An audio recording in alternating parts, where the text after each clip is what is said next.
primeiro dia do 9º Congresso Estadual dos Fazendários do Ceará, o CONEFAZ. E estamos aqui com Eduardo Moreira, ele que vai abrir o nosso congresso fazendo uma análise de conjuntura. O Eduardo, que é apresentador, empresário, fundador do Instituto Conhecimento Liberta, né, junto com o Gessé Souza. E é um grande prazer estar aqui com o Eduardo. E eu vou começar perguntando, Eduardo, nós estamos aqui no Congresso de Fazendários, que são servidores públicos. Vamos discutir reforma tributária, o futuro do trabalho, a revolução digital e também caminhos para um novo sindicalismo. Para você, qual seria realmente os desafios para o novo Brasil? Nossa Senhora, quantas horas a gente tem de entrevista, né? A gente tem muitos desafios porque a gente parte de um ponto de desigualdade muito grande. A gente parte de um ponto de pobreza ainda muito grande no Brasil. Vamos lembrar que se você for pegar, mesmo depois de todos esses auxílios que passaram a existir depois da pandemia, para poder oferecer uma proteção social para boa parte da população que ficou sem emprego, que ficou desassistida, você tem metade da população brasileira com uma renda média por pessoa, per capita, de R$500. E com R$500 é muito difícil alguém conseguir viver com dignidade. A gente normalmente faz a conta, não, mas R$500, o pacote de macarrão, a salsicha. Primeiro que ninguém tem que viver de macarrão e salsicha, e segundo que as pessoas têm que se vestir, as pessoas têm que se locomover, as pessoas têm que estudar, as pessoas têm direito ao lazer, né? As pessoas têm direito a tentar exercer um ofício, tentar descobrir uma nova habilidade.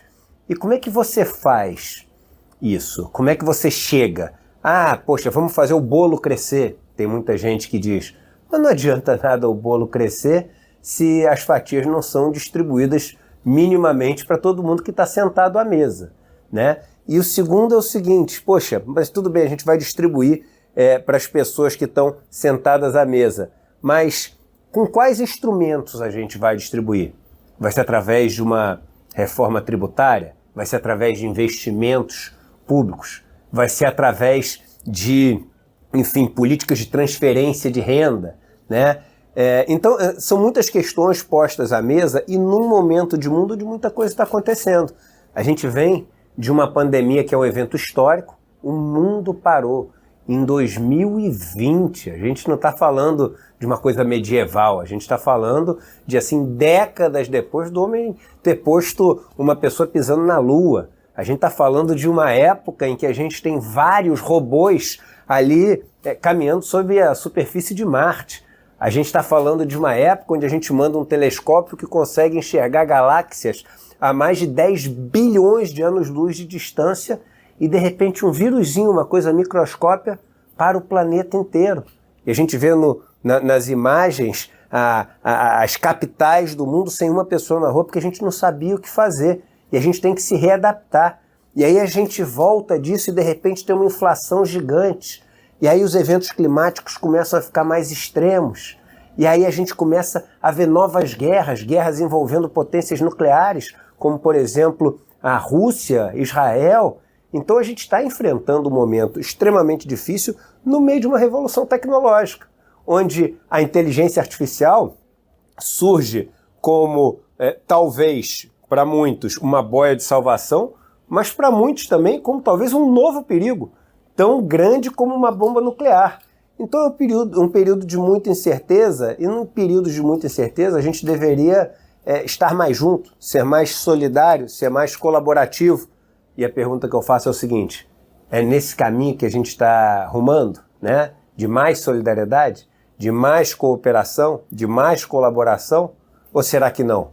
Então são realmente muitos desafios. E o Brasil está inserido no meio de toda essa confusão, né? Numa situação que não é fácil, porque a gente vem de um modelo de governo extremamente autoritário, censor, extremamente voltado para os grandes grupos, para as pessoas mais ricas, e entra um novo governo com um discurso de que quer, enfim, viver num ambiente mais democrático, numa economia que partilha mais os recursos do país, mas precisa de um apoio político, de um apoio no Congresso que ele não tem.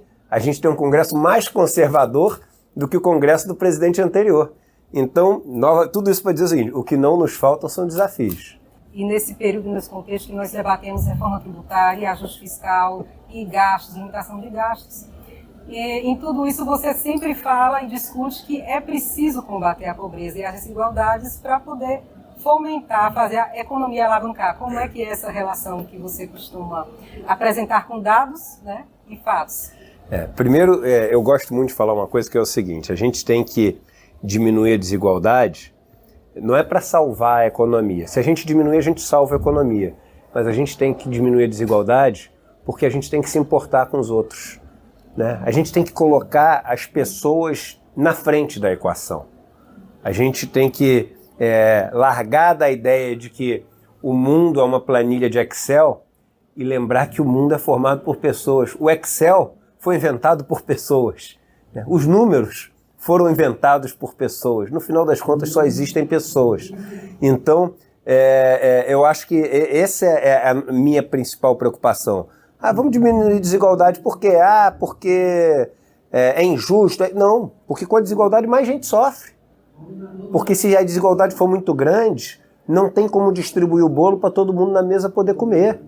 Então essa é a grande preocupação que eu tenho. E aí a gente entra na conta matemática e vê o seguinte, olha, se a gente não diminuir bem a desigualdade, o que a gente produz de riqueza do mundo não dá para todo mundo. E a solução de produzir ainda mais coisa, o planeta não consegue prover. Porque tem vários recursos que já estão, enfim, acabando. Tanto plástico que a gente usa, né, tanto combustível fóssil que a gente usa, tanta soja, tanto trigo que a gente usa. Vamos fazer o quê? Produzir 10 vezes mais? E aí termina de desmatar todas as florestas, termina de poluir todos os oceanos, termina de extinguir todas as espécies, para de repente a gente chegar à conclusão que a gente seguiu o caminho errado, ou tenta descobrir que a gente está no caminho errado agora. Então essa que é a questão crucial, eu acho. Esse é o alerta e é o desafio. Alerta. É isso aí. Muito obrigada, viu, Eduardo Moreira, por estar conosco. E acompanhe todos os nossos conteúdos do Nono Conefaz, que serão disponibilizados no canal do Sintaf no YouTube.